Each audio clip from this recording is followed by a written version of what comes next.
There is a sense of deja vu when you read the latest economic survey. It states, and I quote, the government should channelize the country's savings for infrastructure development on a large scale. I have this niggling suspicion that such pronouncements are made from time to time, but with no real action. And my suspicion is not misplaced.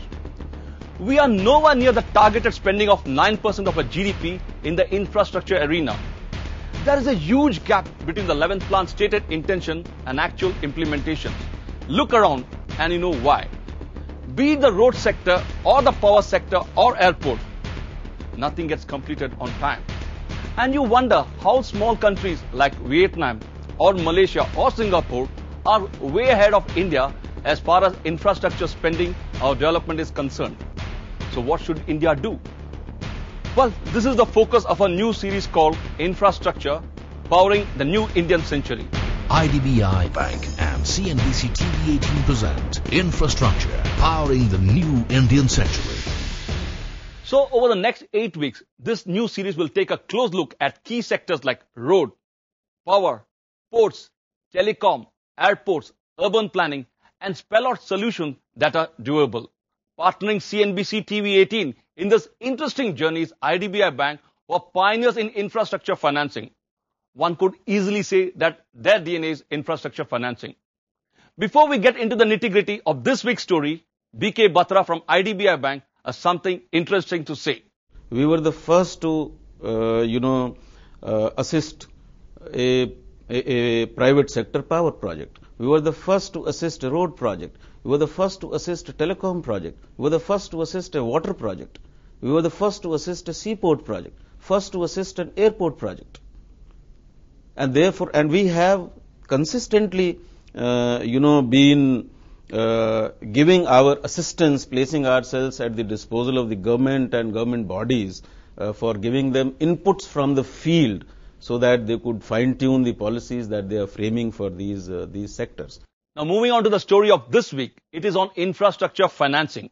We spoke to experts like Ajit Gulabchand, A.M. Naik, Joydeep Sengupta, Subba Rao, BK Batra, and this is what they have to say.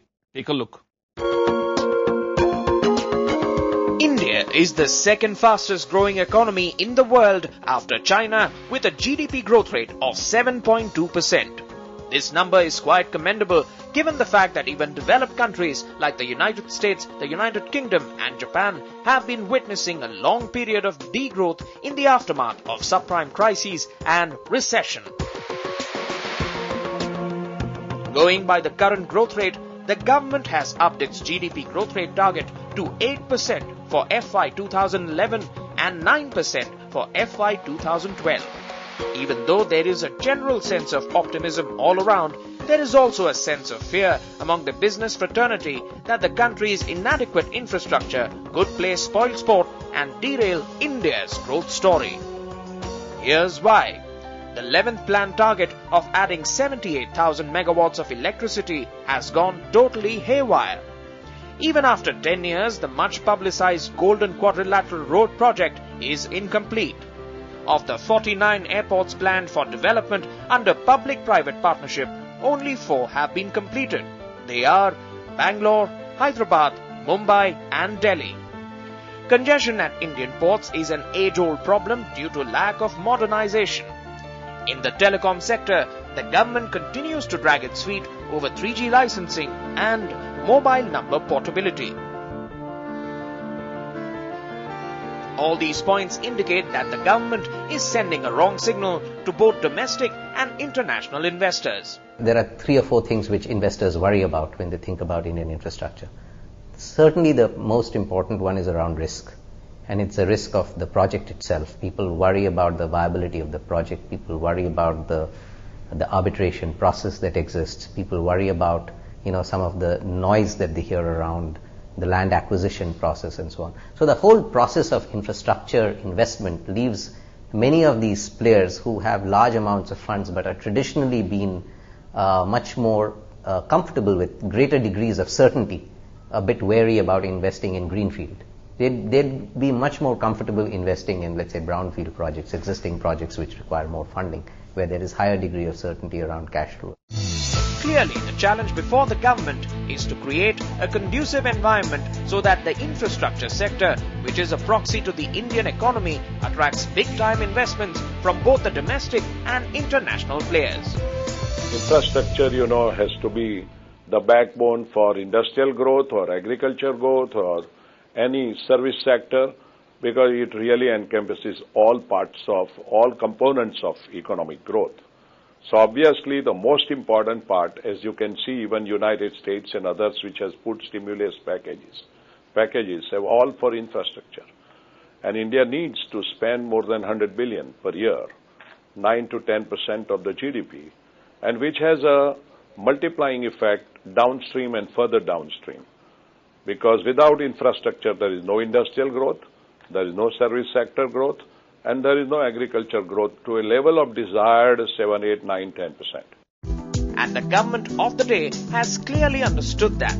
It has chalked out an ambitious target of investing $500 billion during the 11th plan, that is between 2007 and 2012. But the news from the ground level indicates that this spending level may not be reached. We spent 5% in the last budget, but we were going to spend 9% by the end of the 11th five-year plan, which was in 2012. But the finance minister, in his interim budget presented in February of 2009, shifted this date to 2014. Okay, that time we were under a cloud. There was a little bit of, there was a depression and there was a recession and there was lots of uncertainties.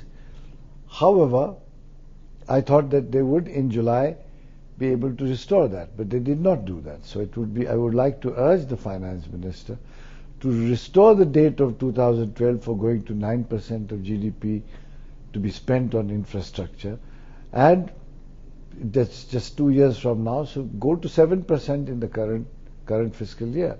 Instead of pouring more and more money into this sector, the government is cutting corners, perhaps to rein in the fiscal deficit. Such a move will only push back the country's targeted double-digit growth rate. The country needs to have a plan, and the industry needs to have a plan. So generating a 500 billion kind of liquidity to fund this kind of sector, both in terms of equity as well as debt, is not going to be an easy task. Clearly, the biggest need of the hour is finance. On that note, we need to take a short break. When we return, we will take a look at what are the issues and challenges plaguing infrastructure financing.